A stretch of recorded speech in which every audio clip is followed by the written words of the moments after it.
Muy buenos medios días, ¿cómo está toda la gente fiel a Actualidad y Algo Más? Hace 20 años acá en las pantallas chaqueñas, en cada mediodía de los sábados, alegrando, a veces reflexionando sobre distintos temas. Así que bueno, estamos acá de nuevo para compartir un nuevo programa de Actualidad y Algo Más y por supuesto con toda la información, como ustedes verán, a mi derecha nada, a mi izquierda nada. No está Alejandra hoy, ¿eh? Le dimos un franquito para que... sí, está muy bien eso. Pero le dimos un franquito, ya va a volver la semana que viene, si Dios quiere. La vamos a extrañar, por supuesto. Y va a ser más difícil hacer este primer bloque, donde vamos a hacer la actualidad mundial, nacional y local, y provincial. Así que bueno, comenzamos con lo más importante, digamos, del resumen de la semana, que tiene que ver... Yo creo que los temas hoy, los internacionales, arrasan con todo, digamos que son dos y muy importantes. Uno es el de la guerra, digamos que hace más de 40 días estamos con esta guerra entre Israel y Estados Unidos contra Irán, o contra Irán y Israel y Estados Unidos, digamos, aunque fueron Estados Unidos e Israel los que comenzaron a bombardear ese país. Vamos a ver si finalmente llegan a un acuerdo o vuelven al acuerdo que habían proclamado la semana pasada. Recordemos que después del acuerdo hubo bombardeos de Israel al Líbano y ese fue el problema en el que se volvió atrás todo y se volvió a cerrar el estrecho de Hormuz. Bueno, un tema bastante complicado. Están reunidos en este momento en Pakistán. Ahora están dialogando.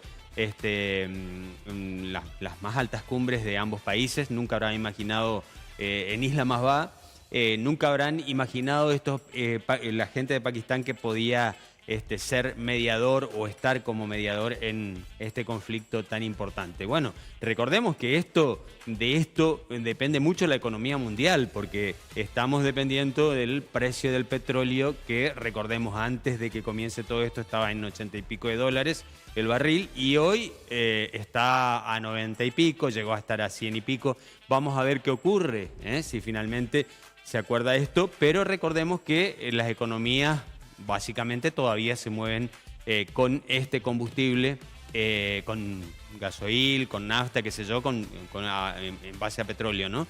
Así que todo se encarece y, por ejemplo, ya tiene su costado negro que la inflación anual de Estados Unidos ya aumentó al 3%, una cosa impensada. Nosotros tenemos todos los meses inflación del 3%, pero para nosotros es algo común. Nosotros decimos siempre que este país, la Argentina, es un país muy particular, digamos. Acá ocurren muchas cosas que no ocurren en otros lugares del mundo, pero para Estados Unidos una inflación del 3% anual es muchísima.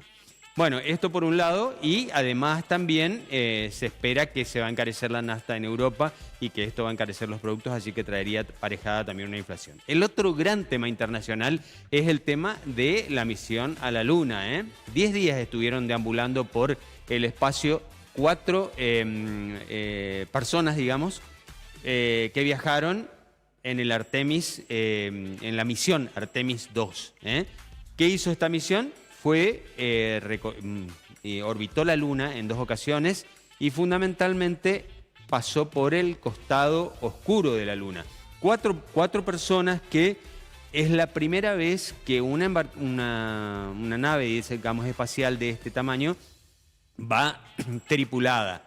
En este sentido, lo que se busca con esto es filmaciones y fotos sobre el costado oscuro de la Luna, fundamentalmente lo que no se ve o lo que no vemos desde la Tierra, para ver cómo, digamos, qué tenemos en la Luna que podamos aprovechar acá en la Tierra. Fue considerado un éxito, aterrizaron ayer, o amerizaron, como dice, porque finalmente la cápsula se desprendió y amerizó en el mar, en el Océano Pacífico, y de ahí fueron rescatados en un buque, digamos, las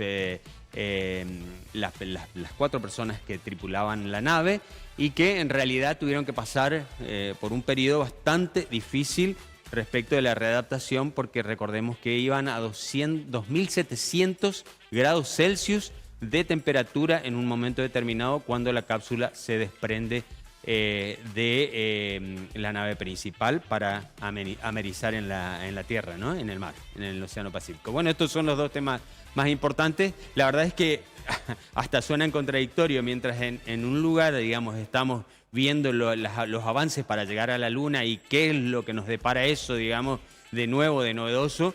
Por otro lado, estamos con la guerra, que parecemos que nos fuimos a antiquísimos tiempos, ¿no? Bueno, esto en el orden internacional. En el orden nacional vamos a ir rapidito. Bueno, el tema central, creo que toda esta semana sigue siendo Adorni. Si renuncia, si no renuncia, si se va, si recibe el respaldo, si no recibe el respaldo. Bueno, lo último que sabemos es que las operaciones que hizo, digamos, cómo hizo las operaciones, qué va a pasar a futuro, no lo sabemos. Aparentemente va a iniciar, digamos, una campaña más fuerte, digamos, frente a los medios. Va a empezar a hablar de nuevo con la prensa, vamos a ver qué pasa, porque en todo este tiempo se mantuvo en silencio, ¿eh? Y lo que podemos decir como novedad es que el fiscal y toda la investigación se basa ahora en lo que es la vivienda de Indio Cuá, que había comprado Adorni y que gastó muchísimo dinero en las reparaciones. Bueno, esto es lo que tiene que ver con Adorni. ¿Qué más tenemos en el orden internacional, en el orden nacional? La inflación de la ciudad de Buenos Aires fue alrededor del 3%. Fue del 3%, digamos. Esto, digamos, una base de lo que puede ocurrir a nivel país y a nivel regional. Siempre anda por ahí, rondando. Puede ser un poquito más alta, un poquito más baja. Y se espera que todavía la inflación sea alta durante los meses siguientes. Bueno, otro de los temas que hay a nivel nacional... Argentina con menos cepo cambiario, esto en el exterior, fundamentalmente. Las tarjetas de crédito, ahora le vamos a preguntar a un economista que nos va a acompañar, las personas que tienen tarjeta en el exterior van a poder sacar sin límite dinero de sus cuentas. Esto no se podía hacer hace un tiempo, así que es una licencia más que respecto de lo que había dicho el presidente antes de asumir, que iba a ir abriendo el cepo. Bueno, en lo que tiene que ver con el orden provincial, dos temas importantes que vamos a rescatar acá.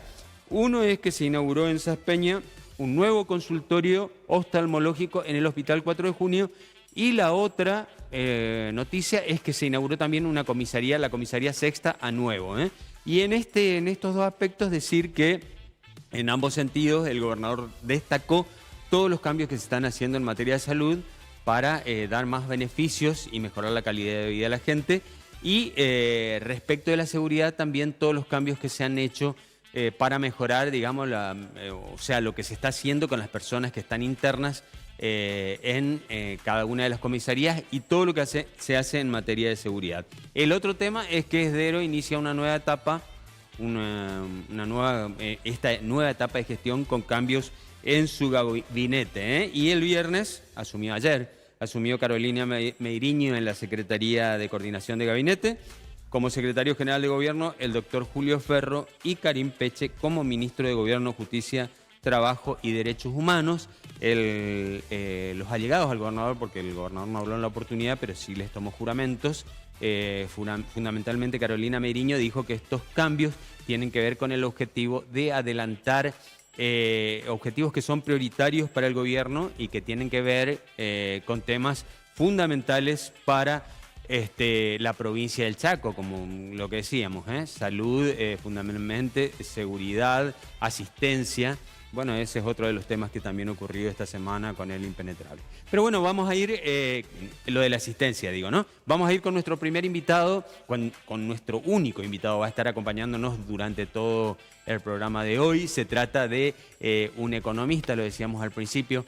Ya lo tuvimos en uno o dos programas, siempre que lo convocamos por alguna o por otra cosa, no lo podemos tener acá, pero nos gusta porque es didáctico.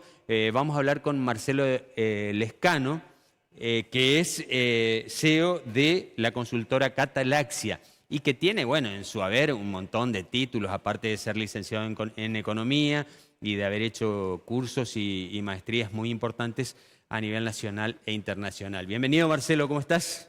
Es un placer estar acá. Bueno, vamos a hablar de macroeconomía y microeconomía. ¿Cómo se relacionan estas dos cosas? Últimamente hemos escuchado, y creo que en el último programa que viniste, que fue el año pasado, Ayaité, como le dicen los correntinos, habíamos dicho que la macroeconomía andaba bien, digamos, y que la micro no arrancaba. Pero ahora tenemos algunos economistas que dicen que si la macroeconomía anda bien, tiene que andar la microeconomía bien. Y viceversa. ¿Cómo es esto? Explícanos un poquito. Bueno, sí, lo que estamos viendo es que hay heterogeneidad, ¿no? En la micro, más allá de que la macro viene muy bien, estamos con indicadores de crecimiento, recuperación del salario en términos generales y demás, pero cuando empezás a analizar dentro de todo ese agregado, ahí empezás a ver grandes diferencias, ¿no? Por ejemplo, del lado de la actividad económica, vos ves que agricultura, ganadería, petróleo, minería de metales ferrosos están volando, literalmente están subiendo, están creciendo muy fuerte.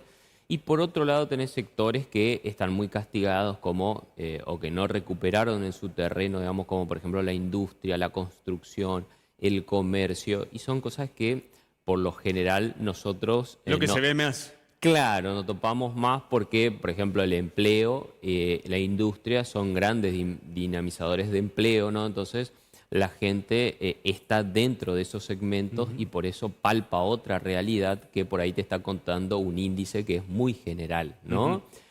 Son cambios de estructura dentro de la matriz productiva argentina porque lo que se está haciendo es desregular y darle más foco a los sectores más competitivos que son de la Argentina. A nivel internacional, digamos, o sea, lo que puede ser más competitivo. Exactamente, aquellos segmentos que no necesitan de un control, digamos, una protección estatal que venimos acarreando hace muchísimas ¿Y décadas. está bien eso a tu criterio? O sea, Y lo que quiero decir es, ¿tenemos que dar este paso necesariamente a costa de qué? necesariamente tenemos que dar ese paso para crecer en términos sostenidos, ¿no? Porque lo que hacíamos era castigar a nuestros sectores más productivos para transferir recursos a aquellos sectores que no eran competitivos. ¿Qué implica que estemos protegiendo sectores no competitivos? Destruir riqueza, ¿sí? ¿Por qué? Toda persona que compra un producto que se fabrica en Argentina que no es competitivo con el resto del mundo, ¿qué quiere decir? Está pagando mucho más caro, ¿no? Un producto más caro implica menos capacidad de ahorro, menos capacidad de ahorro, menos capacidad de inversión, menos crecimiento futuro. Entonces, lo que venimos viendo en Argentina es que cada vez crecíamos menos, ¿no? Y de hecho, bueno, los datos de pobreza, todo eso, tienen que ver con ese menor crecimiento. Bueno, a propósito de hablar de macroeconomía, irnos también un poquito a la economía norteamericana. Decimos que vos hablabas de la apertura recién y de la apertura del mercado para que ingrese, digamos, también productos que a lo mejor no eran competitivos, pero que se producían en la Argentina a muy alto costo.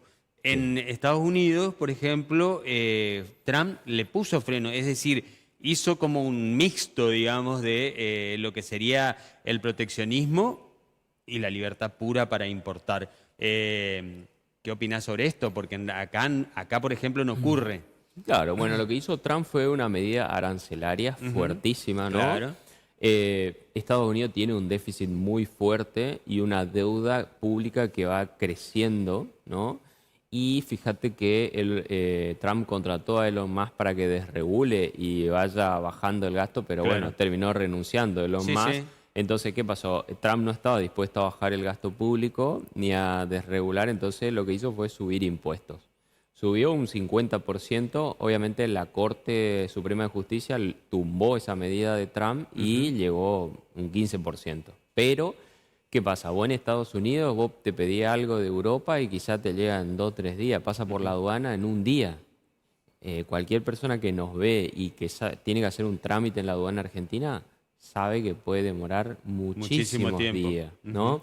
Entonces, es el gran problema que tenemos nosotros, que tenemos ahora, pero que lo tuvimos antes de 1853, ¿no? Mirá. Recordá que todas las batallas entre el interior, digamos, las provincias del interior y la capital unitarios. era el problema de la aduana, Claro. ¿no? Buenos Aires controlaba la aduana. Bueno, Sí, sí. tenemos el mismo problema, fíjate, con justamente porque no por nada tenemos el asentamiento más grande en la zona del conurbano, porque ahí Claro. se generó toda esta estructura de las industrias que venden a Argentina. Pero Ujú. mira, ahora nosotros que estamos estamos en los límites del país, vemos cómo la gente cada vez va a comprar más cosas a Paraguay, ¿no? Totalmente. Yo estuve en el interior en Semana Santa, por ejemplo, y vos ves que algunos lugares te venden heladera a 400.000 pesos. ¿Y eso está bien, está mal? ¿Qué hay que hacer con eso? Y para la gente está muy bien, Sí, obvio que sí. ¿no? O sea, Milei diría los felicito. Claro, totalmente. Pero bueno, pero a la economía no sé si le sirve a la economía del país. Y justamente lo que está pasando es que hay empresas que se van reconvirtiendo, ¿no? Ujú. Van aumentando su inversión para ser más competitivas, porque tenés que generar inversión en capital o tenés que trabajar en los procesos productivos, ¿no? Hay muchas formas de ganar productividad. ¿Qué pasa? Que por ahí en las empresas están todo en piloto automático, Ujú. pero en cualquier empresa que vos vayas seguramente siempre hay para agregar una mejora continua al proceso, ¿no? Está buenísimo lo que decís. Mirá, vamos a ir a una nota porque me encanta hablar de esto. O sea, estaríamos la hora entera hablando nada más que de esto. Pero me queda un interrogante. Hablábamos con mis hijos en la mesa familiar, digamos, y hablábamos de los planes de estudio. Yo creo que está muy relacionado con esto, porque la reconversión está relacionado con esto que decís, ¿no? Entonces, bueno, esta pregunta queda para después. ¿Estamos en la Argentina reconvirtiendo nuestras facultades, nuestras universidades, para ver si podemos arrancar por otro lado? Veo que desde los gobiernos se están haciendo algunas cosas, impulsar cursos y todo este tipo de cosas. No sé si desde el plano académico. Eso por un lado. Y por otro lado, la pregunta es, como para cerrar el tema internacional, es si la guerra, digamos, de alguna manera, nos beneficia a los argentinos. Bueno, ahora vamos a hablar de bullying, ¿eh? Un tema que venimos, digamos, acarreando desde hace mucho tiempo y que ha costado muchas vidas, que ha costado muchos chicos que han quedado, valga la redundancia, a un costado sin poder integrarse. Bueno, sobre todo este tema hablamos con el padre Fogar, Alberto Fogar de la Catedral de Resistencia. Él nos cuenta, digamos, que permanentemente está en contacto, digamos, con este tipo de personas que tienen algún tipo de problema y, y ellos, digamos, como iglesia, toman algún tipo de acciones respecto de esto que está ocurriendo con el bullying. Lo vemos. Bueno, primero, como parte de la sociedad, preocupados por esto, por lo que conocemos del tema desde hace tiempo, pero sin duda mucho más preocupados por algunas situaciones que vemos, ¿no? en los momentos que estamos transitando ahora. Y sin duda que por un lado preocupado y por el otro lado también uno dice, bueno, ¿qué tendríamos que hacer desde los distintos lugares, instituciones, personas que compartimos la sociedad y que queremos realmente ayudar, ¿no? En este momento? Pero si me preguntás justamente sobre esto, lo primero es la preocupación. Juntamente con eso es empezar a ver también, bueno, cómo aportamos algo en concreto desde mi lugar también, desde la iglesia, a esta situación realmente que golpea mucho, ¿no? A las personas, sobre todo a los más frágiles, a los menores, a los niños, y sin duda con una consecuencia muy fuerte dentro de lo que es la familia también. Nosotros trabajamos mucho acá con las familias y tratamos de acompañar justamente todo lo que tiene que ver con la responsabilidad, la educación y la presencia de los padres en lo que tiene que ver con el acompañamiento a sus hijos y sobre todo fortalecer la vida familiar, la familia como está constituida, ¿no? He comentado en algunas publicaciones que hicimos que en este momento nosotros hemos implementado la catequesis familiar también en las etapas de la confirmación, o sea, tratamos de acompañar a los padres en todas las etapas de lo que llamamos la formación cristiana. Y la verdad con buenas respuestas de parte de ellos, y sobre todo trabajando mucho lo que es cosas muy sencillas, ¿no? Pero que tiene que ver con eso que me preguntaba, que es el reconocimiento del otro, la escucha, saber dialogar y sobre todo en aspectos que tienen que ver con inspiración cristiana, con valores cristianos, que están, diríamos así, muy fortalecidos en estas cosas, porque cuando hablamos de escucha, de diálogo, y lo llevamos a la dimensión cristiana, eso tiene una relevancia mucho mayor, porque justamente la fe es encontrarte con el otro, es saber dialogar, es saber reconocerlo, promover su dignidad. O sea, bueno, estamos en esa línea y queremos seguir aportando a la sociedad esa preparación de los padres y de los chicos, ¿no? Como elemento positivo. Bueno, ahí estamos, ¿eh? Muy interesante lo que nos contaba o lo que nos decía el padre Fogar. Hay que buscar refugio, ¿eh? Hay que buscar refugio con profesionales o con gente que tiene preparación, como por ejemplo, bueno, la iglesia puede ser un refugio, digamos, para la gente. Lo que no hay que dejar es que quede ahí abajo de la alfombra, ¿eh? Hay que abrir el panorama y poder hablar y contar lo que está pasando en la escuela o donde sea, o consultar a un psicólogo. Hay miles de terapias hoy, cientos de terapias o decenas de terapias para enfrentar este problema. Bueno, continuamos con Marcelo Lescano, economista, digamos, de acá, un licenciado de lujo que tenemos acá en la provincia del Chaco, que tiene su estudio acá cerquita en Resistencia. Y que trabaja muy bien con Catalaxia, ¿eh? Nosotros hemos publicado también en el diario Primera Línea algunos de sus informes y son muy interesantes sobre lo que está pasando. Habían quedado dos preguntas pendientes. Una que tiene que ver con el academicismo en la Argentina. ¿Se quedó en el tiempo? ¿O está progresando? ¿Hay cosas nuevas? ¿O seguimos apostando a las carreras tradicionales que en este contexto ya no sirven? Y lo otro es si el contexto internacional le sirve a la Argentina, el de la guerra. Mira, yo creo que en las universidades sí se ve mucho, digamos, ¿no? El tema académico, la demanda también, ¿no? La gente por ahí, por lo que conoce, cómo ve, va eligiendo carreras, ¿no?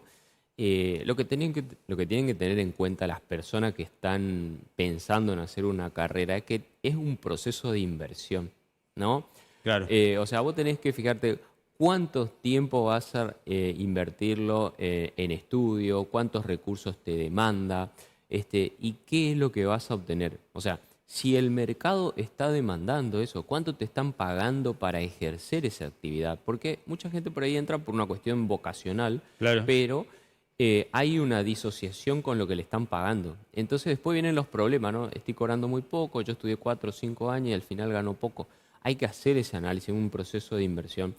Fíjate que algo que está pasando ahora es que escasean los técnicos, Claro, por ¿no? eso a eso me refería. ¿Cómo es? Electricistas, plomeros, buenos albañiles, Ujú. ¿no? Hace poco estuve en una reunión y me comentaban que, bueno, eh, el albañil le había hecho mal la casa, o sea, estaba fuera de escuadra, le chorreaba, o sea, falta mucha Gente de oficio. gente de oficio, ¿no? Ujú. Mecánicos, cosas de eso, y que si vos hoy vas al mercado, ganan muy bien, Ujú. ¿no?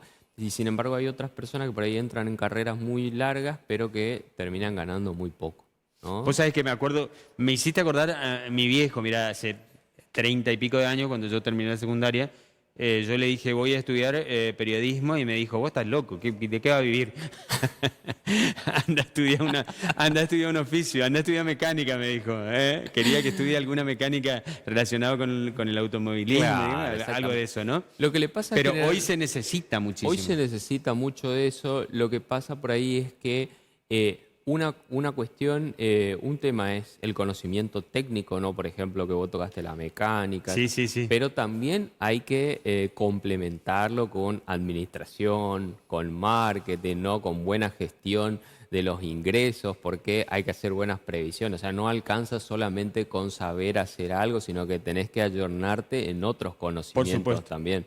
¿No? Porque por ahí vos podés encontrar una persona que sea muy buena en lo que hace, pero no se administra bien, ¿viste? No hace previsiones concretas de los gastos que puede llegar a tener y bueno, después termina fracasando no porque sea malo en lo que hace, sino porque le está faltando Formación. exactamente en otras cuestiones. Marcelo, la otra pregunta me la respondes en un ratito. Dale. Vamos a ir a una nota relacionada también con el bullying, pero en este caso es un proyecto de ley presentado en la legislatura provincial por la diputada Mayda Witt. Vamos a ver qué dice esta diputada respecto de la temática.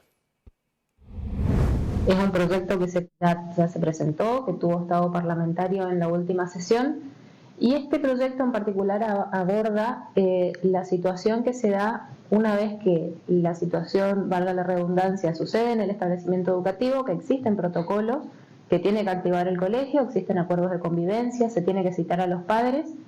Este proyecto abarca la problemática de qué pasa si los padres no toman conciencia, no accionan, no van al establecimiento, no se involucran.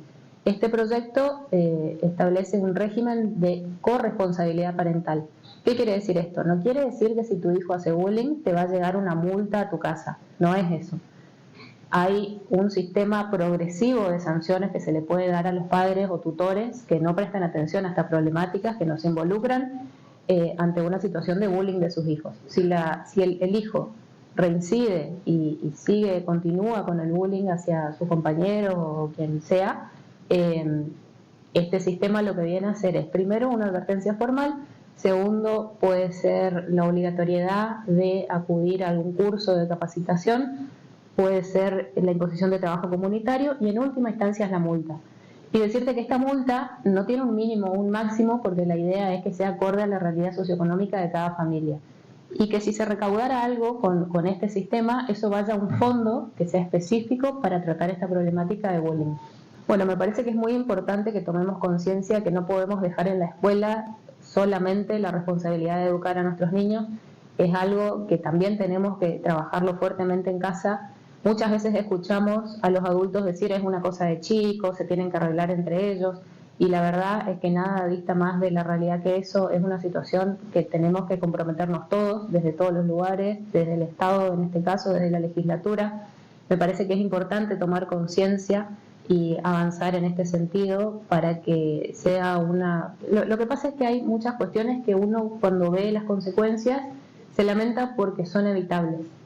Entonces es tomar conciencia, es conversarlo en casa y tener las herramientas para que el Estado en este caso pueda llamar la atención de los padres para que se involucren y para que estén presentes en la vida de los hijos. Se lo está trabajando en comisiones, hoy lo trabajamos en la Comisión de Educación, se pidieron opiniones a distintas áreas y próximamente lo que tenemos que trabajar en la Comisión de Legislación General, así que ya está el debate instalado, estamos intercambiando ideas con los colegas, por supuesto que cualquier mejora que entiendan que se puede aportar en este sentido es bienvenida, no es un proyecto cerrado, lo estamos discutiendo.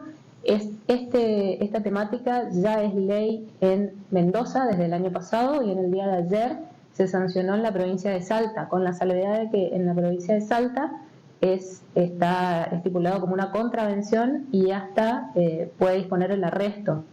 En este caso no vamos por el arresto, vamos hasta como última instancia la multa, pero reitero, la idea no es recaudar, sino que la idea es educar. Bueno, ahí estamos, hagámosle frente al bullying, hablemos de eso permanentemente y tratemos de que nadie que se sienta, digamos, discriminado por alguna situación respecto de su físico, respecto de su forma de hablar, respecto de su vida o de sus cosas o de su familia, pueda manifestarlo. Así que todos tenemos que ser agentes para que esto pueda ocurrir. Bueno, no tenemos más tiempo, así que nos vamos a la pausa. Enseguida volvemos. Vamos a quedar una pregunta pendiente para nuestro especialista en economía. ¿Qué pasa con la Argentina y este ámbito o este contexto de guerra internacional? ¿Nos sirve o no nos sirve? Ya volvemos.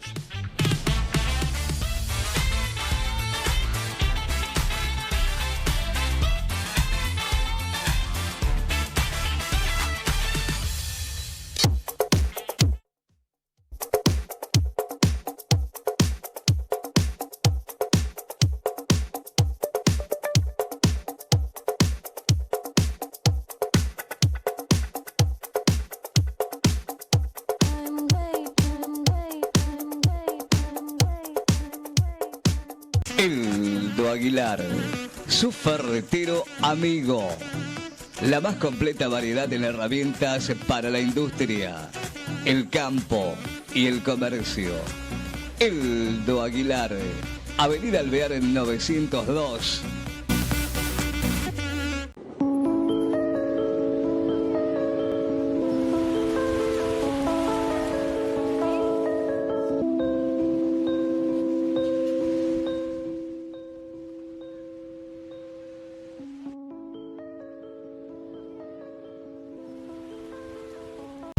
Mancebo Grav, Medicina Estética, Monteagudo 589, Resistencia, Rivadavia 1391, Formosa. Mancebo Grav, Medicina Estética.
Quería comentarle la experiencia que tuvimos con el programa Impulsar Chaco.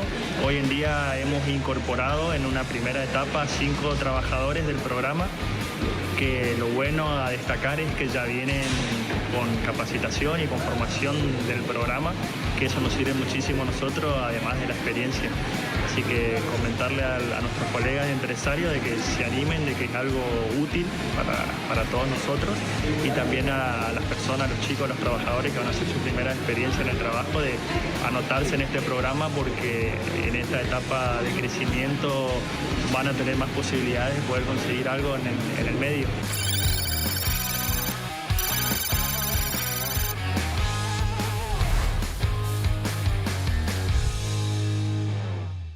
Cuando el día comienza, el campo ya está en marcha. Amanecer Rural, la actualidad agropecuaria y ganadera de la región y la provincia. De lunes a viernes, a las 5 de la mañana. Toda la información precisa para comenzar el día la encontrás en Amanecer Rural. Somos campo, somos uno. Después de 10 años que se iniciara esta obra de viviendas en San Bernardo, este año estamos en condiciones no solamente de retomarlas, sino también de entregarlas a los beneficiarios.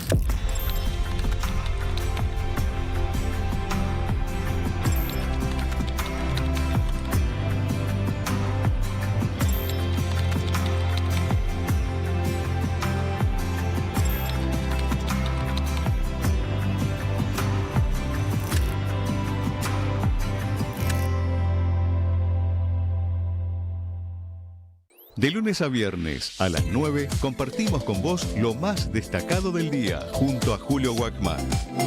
Buena mañana para todos. Buen día, chamigo. Te esperamos en la mañana de la radio por Somos Uno. Estamos muy agradecidos porque es un sueño que esperamos hace 11 años.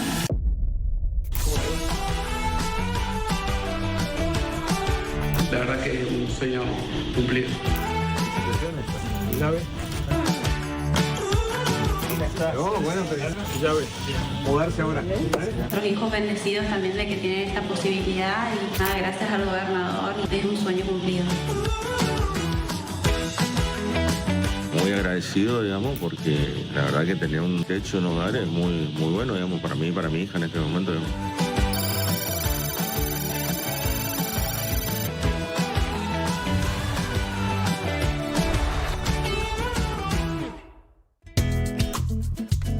5:30 de la mañana, de lunes a viernes.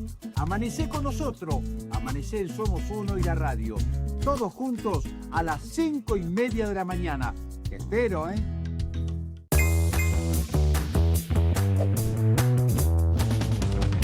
Hola chicos, ¿cómo les va? Bueno, los saludos. Así que son los incorporados, ¿eh? ¿Sí? ¿Qué tal con el programa? ¿Bien? ¿Contento? ¿La experiencia? Bien. ¿Qué van a decir delante de ella? ¿Hace cuánto que están? ¿Todos entramos en el mismo tiempo? Sí, estamos hace un par de meses. Gracias al programa estamos ya en planta permanente. Esta es la idea que tenemos nosotros, ¿no? De ir generando acompañamiento a que se incorporen al trabajo de una alianza entre el sector público y privado que les permita tener trabajo. Y este es el cambio que tenemos que dar. Gracias a ustedes por confiar. No, gracias a ustedes.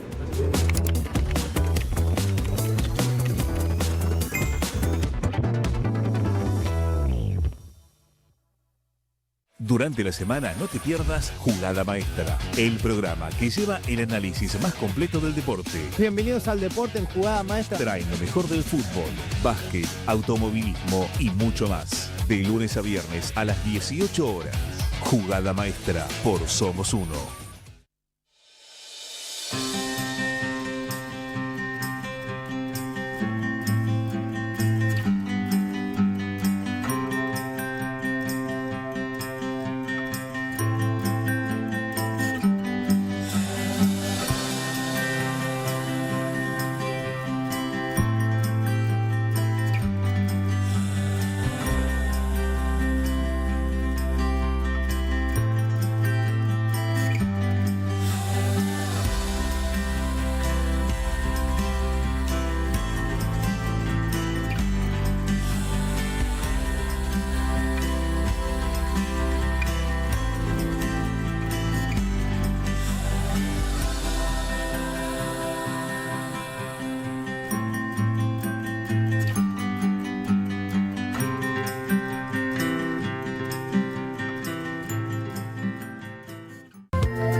Bueno, ahí estamos de vuelta acá con el licenciado en Economía, Marcelo Lescano. Habíamos dejado una pregunta pendiente. Quiero decir que el programa se me está pasando, pero rapidísimo, rapidísimo. Bueno, no sé si porque a mí me copa nomás esta situación de charlar sobre economía y sobre a ver cómo le damos vuelta a la situación para ver si alguna vez salimos a flote. Vos decías hace un rato que ya ocurrió en el año 1858 esto, o sea, hace más de 100 años, en la Argentina, entre unitarios y federales. Y yo pensaba, digamos, estudiábamos a Vico en la facultad, que hablaba de los procesos cíclicos que se repiten permanentemente. Increíble, ¿eh? Como uno va corroborando de que es así. Bueno, hablábamos del ámbito internacional, la guerra. ¿Qué pasa con la guerra? ¿Nos favorece o no nos favorece? Mucha gente dice que sí. Bueno, mira, esta semana justamente salieron los datos industriales de Argentina y el segmento de petróleo, la refinación de petróleo, producción de hidrocarburos y demás, es lo que está volando en Argentina, ¿no? Rápidamente nosotros pasamos de depender, ¿te acordás?, de importar barcos y demás, a estar en un boom exportador. De hecho, no paran de llegar inversiones a Vaca Muerta y ahora se va a sumar Palermo-Aique, que está ahí en Santa Cruz, también una cuenca petrolífera muy significativa. La verdad que Argentina tiene mucho potencial, digamos, y estos precios internacionales favorecen mucho a la industria petrolera. Hay conglomerados industriales nacionales e internacionales que están extrayendo petróleo no convencional, ¿no? Mientras que el petróleo esté por encima de los $60, sigue siendo muy conveniente para toda la industria, ¿no? Bueno, y esto que se dice que nuestro petróleo no es de tan buena calidad y todo este tipo de cosas, porque se saca muy de la profundidad y una serie de cosas más. La otra vez Chile había tenido problemas. ¿Esto más o menos está saldado o no? Mira, hay distintas calidades de petróleo, ¿no? Pero lo que se produce en Argentina es lo que sale del fracking, digamos, Sí, ¿no? sí. Y ahí vos tenés distintos procesos de refinamiento, por ahí algún ingeniero lo va a saber más, pero la verdad es que hay... Digo económicamente, porque la otra vez Chile había suspendido, digamos, el ingreso, no recuerdo si era gas o algún tipo de derivado, digamos, justamente porque teóricamente no era de la calidad que se esperaba. No, sí, la verdad que siguen las empresas energéticas argentinas están subiendo muy fuerte. Fíjate todo lo que es Vista, YPF, Pan American Energy, que su controlante es British Petroleum. Todos están muy arriba, digamos, ¿no? O sea, vienen muy bien en cuanto a producción y también están aprovechando para invertir fuerte. Hoy lo que más estamos viendo es fuertes inversiones, ¿no? Todavía, si bien la producción está subiendo en algunos segmentos, todavía falta que esa, digamos, madure la inversión, ¿no? Pero está yendo muy bien. Bueno, Marcelo, a propósito de inversiones, hablábamos siempre, o siempre te lo preguntamos cuando venís, en qué invertir, porque en realidad, por ejemplo, hoy por hoy el dólar, digamos, está cayendo, o sea, igual la gente compra dólar, te cuento nomás, aunque pierda plata, porque es como que tiene un resguardo, digamos, o sea, como que duerme tranquilo cuando tiene el dólar comprado. Eso por un lado. Aparte, las tasas de interés han bajado notoriamente, digamos, están en el 22%, 24%, cuanto más, y no le ganan a la inflación. Entonces, ¿en qué invertir? Y sobre todo, ¿en qué invierte la gente que es más conservadora? Bueno, tocaste ahí dos temas centrales. Uno, que es la baja del dólar, ¿sí? Y que lo vamos a tener así por lo menos hasta junio, porque recién está arrancando la liquidación gruesa de la cosecha. Y por otro lado, la baja de tasa de interés. Aquellas personas que hacen plazo fijo van renovando a una tasa cada vez más baja, ¿no? Claro. Y tiene que ver con el proceso de desinflación que estamos viendo en Argentina. Y es lo que justamente nosotros le venimos diciendo a las personas hace varios meses. Tenemos que posicionarnos en inversiones de mediano y largo plazo que te paguen una tasa más alta, ¿no? Porque todos por ahí te ofrecen inversiones de cortísimo plazo, ¿no? Entonces, hoy la estrategia es irse un poquito más, ¿no? Buscar instrumentos más largos de tasa. Entonces, vos ya estás comprando una inversión que te va a rendir 35%. Por ejemplo, lo que hicimos nosotros, tenemos una cartera que se llama cartera liquidez, que desde el 1 de enero hasta el 31 de marzo rindió un 11%. ¿no? Mientras que el plazo fijo te rindió 8%. ¿no? O sea, estamos hablando de 3 puntos más. ¿sí? O sea, más de un mes de plazo fijo. Claro. ¿Por qué? Porque estamos eligiendo instrumentos que están un poco más largos, ¿no? ¿Y cómo convences al inversor que es conservador y que no sabe dónde poner su plata? No, es justo porque son inversiones que te van a pagar más y que tenés mayor posibilidad de sacar el dinero en cualquier contexto. Por ejemplo, hay una devaluación, ¿no? ¿Qué pasa si te agarras la devaluación y vos estás en el plazo fijo? Fuiste. O sea, se devaluaron tus pesos. Sí, totalmente. Sin embargo, si vos tenés inversión en una cartera de bonos más líquido, vos rápidamente podés desarmar. O a veces ni siquiera es necesario desarmar. Comprás, por ejemplo, nosotros lo que hicimos el año pasado en el contexto volátil de la campaña, lo que hicimos fue compramos dólar futuro. Entonces teníamos los títulos en pesos, pero teníamos el dólar futuro que te cubría. Claro. ¿No? Que te balanceaba, digamos. Claro, entonces, por ejemplo, caían los precios de los bonos en pesos por el contexto, pero el dólar futuro volaba, ¿no? Entonces vos estabas tranquilo, digamos, ¿no? Y eso es lo que hay que hacer. Eso para los más conservadores. Después tener inversiones en dólares que están, digamos, por ejemplo, los títulos de las empresas privadas, puedes comprar bonos de empresas que te rinden un 7%, un 8%. ¿7% mensual? No, anual en dólares. En dólares, sí. Claro. Lo cual es muy positivo, porque si vos te vas al banco, capaz te ofrecen un plazo fijo de un 3 a un 5%, ¿no? Sí. Como máximo. Sí, sí. Entonces, estás hablando de una tasa muy por arriba con la misma ventaja, es decir, desarmar, la posibilidad de desarmar si lo necesitas o no. Y otra posibilidad que tenés en el mercado es que por ahí tus títulos están yendo muy bien, ¿no? Tenés inversiones en dólares que te rinden un 7 o un 8% anual. pero vos necesitas dólares. Podés poner tus inversiones en garantía y sacar un préstamo a una tasa del 1 o 2% anual en dólares, ¿no? Claro. Y lo mismo pasa con tus inversiones en pesos. Tenés inversiones que te están rindiendo un 30% y puedes tomar un crédito poniendo en garantía tus títulos con una tasa del 20%. Claro. ¿Viste? O sea, tenés distintas alternativas. Tenés muchísimas. Esto ustedes asesoran fundamentalmente digamos, a la gente que quiere invertir. Sí, nosotros le armamos el portafolio a la gente y después en caso de que ellos necesiten, por ejemplo, le preguntamos, ¿esta extracción es definitiva o es porque necesitas ahora la plata?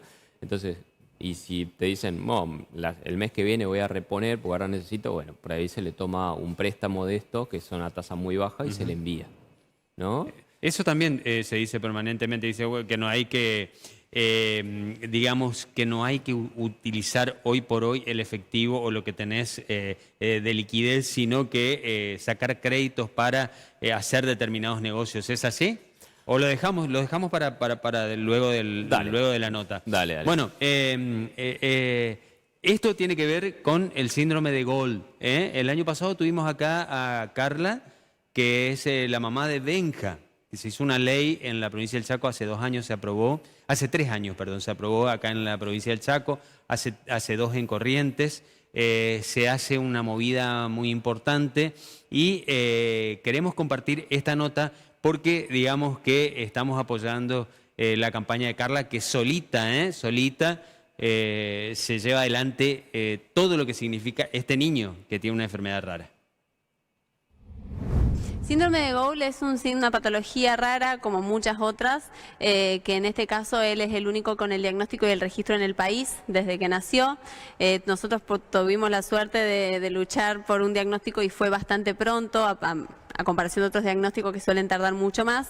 La patología trata de la falta de un tipo de colágeno en las venas que hace que no tenga la elasticidad. Entonces, cuando en nosotros aumenta la presión sanguínea por las emociones, por hacer deportes, por algún golpe o cualquier cosa externa, al ensancharse las venas en nosotros van y vuelven, ¿no? Claro. Cambian el tamaño y en el caso de él simplemente explotan y sangra cualquier órgano, cualquier tejido o de repente tiene un derrame total. En el caso de él tuvo 3 sangrados, 3 ACV cerebrales que generaron secuelas, como lo que ven, discapacidades diferentes que a lo largo de su vida puede tener más aún. En este caso lo más notorio es lo visual, también la falta verbal y bueno, neurocognitiva y un poco bastante lo físico que de a poco lo va superando porque Benja es uno de los pocos en el mundo contados con la mano, son alrededor de 800, 900 afectados y él es uno de los prácticamente, no sé si 10, si te digo como mucho, que está así de bien. No tiene solución, no hay tratamiento, no hay protocolo, no hay información, no hay investigación. Estamos nosotros logrando, y digo nosotros, él y yo y todo su equipo médico y todos los que me acompañan en esta lucha, que Harvard ahora esté con los ojos puestos en él. Hicieron una sede en el Hospital Austral, sí. No saben lo que fue increíble, en el Hospital Austral, que es donde lo atienden, porque empezaron una investigación de síntomas vasculares y bueno, lo de él es 100% vascular, entonces él es la punta del iceberg. O sea, si llegan los científicos de Harvard a descubrir cómo a mejorar en él la calidad de vida y los síntomas disminuyan, estamos solucionando un montón de enfermedades como por ejemplo, no sé, las personas que hacen diálisis y otras cosas mucho más tranquilas a comparación de lo que él tiene. Y en cuanto a la ley que me preguntabas recién, cuando yo empecé a impulsar de la ley fue más que nada para hacer visible algo que es muy invisible, que son las enfermedades en general. Estaba muy sola, acá en el país seguimos, ¿no?, visibilizando y siendo el único caso que está registrado. Entonces sentí como que era la manera también de poder seguir hablando, levantando la voz, que lo que hago yo es levantar la voz por él y por todos los que vengan, ¿no?, todos los benjamines que vengan de ahí en adelante, porque van a seguir apareciendo. Bueno, ahí estamos, Carlita, una capa solita. Si ustedes vieran lo que es chiquitita, sí, porque en la tele por ahí no se la aprecia, pero es un león, luchando por su pequeño niño. Y agradecemos a Silvana Jara y a Marcelo Prado Lima por esta nota, digamos, que se hizo acá en Somos Uno, porque estuvimos atrás de Carla para que venga al estudio, para hacerle una nota, pero la verdad que estuve esta semana con 1000 cosas a propósito de todos los eventos que se hacen recordando esta conmemoración, digamos, de la fecha del síndrome de Gold. Bueno, seguimos con Marcelo Lescano. ¿Había quedado alguna pregunta pendiente? ¿Había quedado pregunta pendiente? La verdad que se me fue en este momento. Estábamos hablando de las inversiones, digamos, ¿no? Ajá, bueno, cuando... a propósito de esto, te pregunto, estamos en un país donde decíamos ocurren 10.000 cosas que no ocurren en otros países del mundo en un año, acá ocurren en un día, en una semana, y también decimos que el que ve la vaca, el que se quemó con leche ve la vaca y llora. Entonces, lo que sentimos que hay un déficit de confianza impresionante, digamos, en la gente, en el argentino, digamos. ¿Se puede solucionar esto? O sea, digamos, desde el punto de vista académico y desde el punto de vista práctico, porque, bueno, vos sos licenciado en Economía, sabés que los procesos de cambio seguramente son muy lentos, digamos. Pero ¿cómo hacemos, digamos, para cambiar esta mentalidad en las personas? Bueno, mira, hoy por hoy lo que estamos viendo es un descenso lento del proceso de desinflación, ¿no? O sea, esperamos que este año, si las cosas van bien y no pasa nada raro, como vos decís, estemos con una inflación que esté más cerca del 20 que del 30% anual.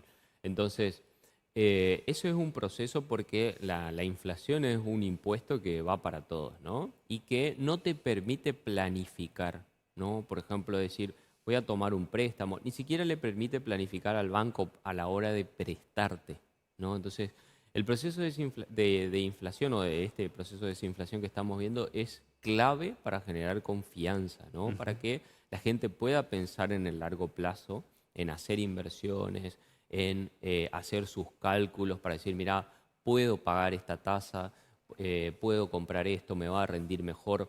Porque fíjate lo que pasó el año pasado, teníamos tasas muy elevadas, ¿no?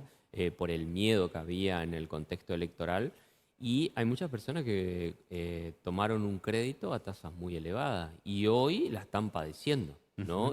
Y eso es lo que estamos viendo con esto de el aumento de las morosidades y demás, ¿no? Los créditos UVA y todo esto, ¿cómo se mantuvieron? O sea, ¿cómo están, digamos? Se dieron muchos créditos UVA, se siguen dando muchos créditos UVA. Igual, digamos, hoy tenés todavía una tasa de inflación muy elevada, ¿no? O sea, claro, porque estás, no sé... Estamos en el 30 y pico anual. Y sí, está en el 30 y pico más el spread que te cobran porque es UVA más 10. Ponele, ahora son UVA más 12, no sé, creo que los más baratos están en 7. El año pasado llegamos a ver, por ejemplo, en el Banco de Corrientes tasas del 5%, ¿no? O sea, pero ahora ya no existen esas tasas. Claro, claro. Entonces...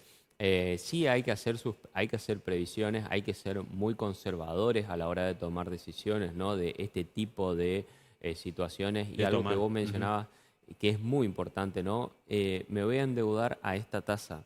En lo que voy a invertir, ¿me va a redituar más del costo que implica endeudarme? Esa es una pregunta que hay que hacer. Hay que hacerla, sí o sí. Y calcularla, proyectarla, digamos, ¿no? Porque no puedes entrar en deuda y no tener presente eso porque se te va a volver una bola de nieve impagable. Claro. Bueno, pero tenés esperanzas de que cambiemos, digamos, de que podamos ser en el futuro algo mejor, digamos, como país, con una economía más o menos estable. ¿O esto es pan para hoy y hambre para mañana nuevamente? Yo creo que estamos en un proceso, ¿no? En un proceso en el cual estamos avanzando hacia una economía donde hay los incentivos para que crezcamos sustentablemente. Obviamente que no va a ser de la noche a la mañana y hay muchos costos, ¿no? Porque veníamos haciendo cosas que no iban en lo económico y eso tiene un costo, ¿no? Es como... no sé, si aumentamos unos kilos de más después de las vacaciones, bueno, cuando venís tenés que bajarlos. Y eso complica, digamos. Después Cuesta. vas al gimnasio, te acostumbras otra vez, pero el mientras tanto es hay que tener duro. conducta, digamos, también. Claro, ¿no? Y por eso es un proceso, porque si salís de la conducta, digamos, y puede ser que no llegues al puerto que estás queriendo llegar, ¿no? Bueno, y ahora, por último, casi ya, te pregunto por el tema de las cajas provinciales. Están complicadísimas, todas. Veíamos inclusive los últimos 2 ejercicios que fueron deficitarios en la provincia del Chaco y pese a los ajustes que se hicieron, ¿el único camino es seguir haciendo ajustes o cómo es el tema? Bueno, ahí cambió totalmente el panorama de cómo se hace la obra pública, ¿no? O sea, recordá que el presidente Milei lo primero que hizo cuando llegó fue cortar la obra pública. Y si vos mirabas en la foto del 2023, ¿cuáles eran las provincias más complicadas financieramente? Eran aquellas que más obra pública hacían. ¿Qué pasó en el 2024? La recaudación cayó, por ende la coparticipación cayó, ¿no? Y también se eliminaron las transferencias no automáticas. Entonces, ahí muchas provincias incurrieron en un fuerte déficit y esos recursos no automáticos recuperaron terreno, pero no tanto, ¿no? Entonces, por ejemplo, acá vos mirás el presupuesto local y vos ves que hay obras que se necesitan, obras, ¿no? Vemos cómo está la ciudad, las rutas, se necesitan obras, pero no el presupuesto no da, ¿no? Entonces... Aparte hay deudas de arrastres que hay que enfrentar, digamos, qué sé yo, como la deuda en dólares que tiene el Chaco, digamos, que tomada por la gestión Pepo. Sí, claro, exactamente. Tenés más de 70 millones de dólares que tenés que pagar ahí, ¿no? Entonces, eso claramente, digamos, va en contra de todo lo que hay que hacer, ¿no? Entonces, lo que se necesita es una reestructuración tanto de esa deuda como también de pensar cómo financiar esos proyectos que se necesitan, ¿no? Ahora vimos que se va a financiar una ruta con Fonplata, digamos, pero también hay que darle otra perspectiva por ahí, ir hacia un esquema público-privado. Público-privado que se está haciendo, por ejemplo, en materia de vivienda y que está yendo muy bien. Exactamente. Marcelo, te agradezco, se nos termina el tiempo sí o sí, pero queremos que le cuentes a la gente dónde te encuentra y en qué los podés respaldar, digamos, en las negociaciones que quieran hacer y todo este tipo de cosas. Bueno, nosotros estamos en Brown 139, piso 2, acá en Resistencia, o nos pueden hablar a través de nuestra página web, www.catalaxia.com.ar. Catalaxia, fácil, ¿eh? Sí, Catalaxia, sí. Y ahí tenemos una IA que le va a responder, pueden agendar una reunión virtual, presencial, para que analicemos el caso particular, digamos, porque cada persona tiene un caso particular, gente que quiera invertir, gente que quiera financiamiento, lo analizamos en concreto, digamos, ¿no? Bueno, muchísimas gracias por haber venido, por habernos acompañado en este programa. Te reitero, o sea, sos muy didáctico, yo creo que toda la gente entiende bien de qué hablas, así que eso está bueno. Gracias. Así que muchas gracias. Gracias. Bueno, agradecemos también a la gente que nos pone presentables para la televisión cada semana, ¿eh? Hoy no está Alejandra, pero bueno, agradecemos a toda la gente que la ayuda a vestirse, a ella y a Barbie Estilista también, y a Debre, por supuesto, que me ha vestido como siempre espectacularmente bien con este equipo, digamos, así, sport elegante, digamos. Muchas gracias.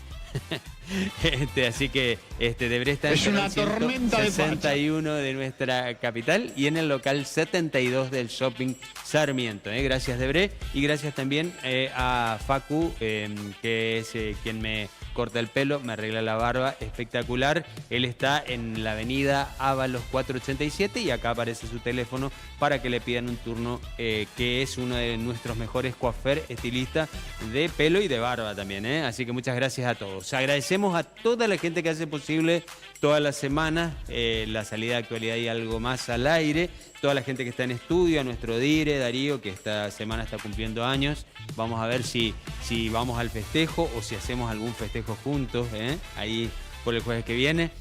A nuestros camarógrafos, editores, a todos los que trabajan arriba, a nuestra productora, a los tituladores y a Matías Mujicas también. Muchísimas gracias por habernos acompañado en un nuevo programa. Nosotros volvemos el sábado que viene, ya con la compañía de Alejandra Aguilar, que le dimos, digamos, un descansito.